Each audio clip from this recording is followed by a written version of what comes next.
And now, your Midday Ark-La-Miss news update.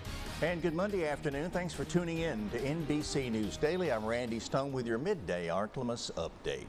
Well, Governor Landry wants 1,000 National Guardsmen on Louisiana streets, and he wants them to be deployed for a year. This is part of a larger push by President Trump to use troops to help fight crime, which he claims is out of control.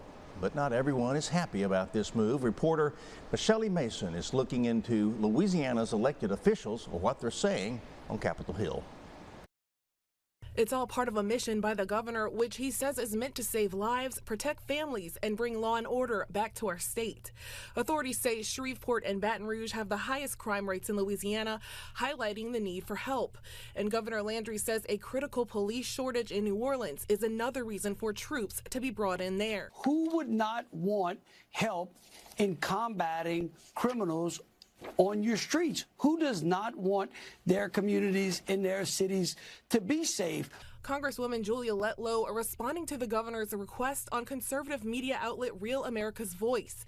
She says events like the Super Bowl prove federal troops can get the job done. The governor and the president did an incredible job. For the first time, I could walk the streets of New Orleans with my children, a 7- and 5-year-old, and not have to worry about who was walking behind me and their safety. Congressman Troy Carter also weighing in on the governor's decision, saying National Guard troops on the ground would not benefit day-to-day law enforcement operations. The National Guard are fantastic leaders.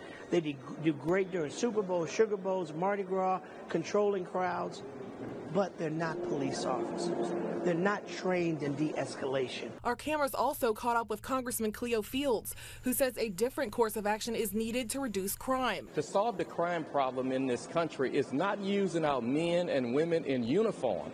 They're trained to fight wars. Need to put more cops on the street. Landry's request to Secretary Pete Hegseth is to use the National Guard through the end of the 2026 fiscal year. Well, in this morning's crime alert, a former daycare worker has been arrested after allegedly mistreating a child that was in her care. Spokesperson for the Ouachita Parish Sheriff's Office says 19-year-old Chloe Ramsey was an employee at the Many Scholars Daycare. A complaint was made about the handling of a child at that facility, and video evidence raised, quote, serious concerns about Ramsey's interactions with that child. The child was not seriously injured. Ramsey has been charged with 1 count of cruelty to a juvenile. We'll continue to update you on this case as more details emerge. And now, exclusive Storm Tracker Doppler weather with meteorologist Chase Ward.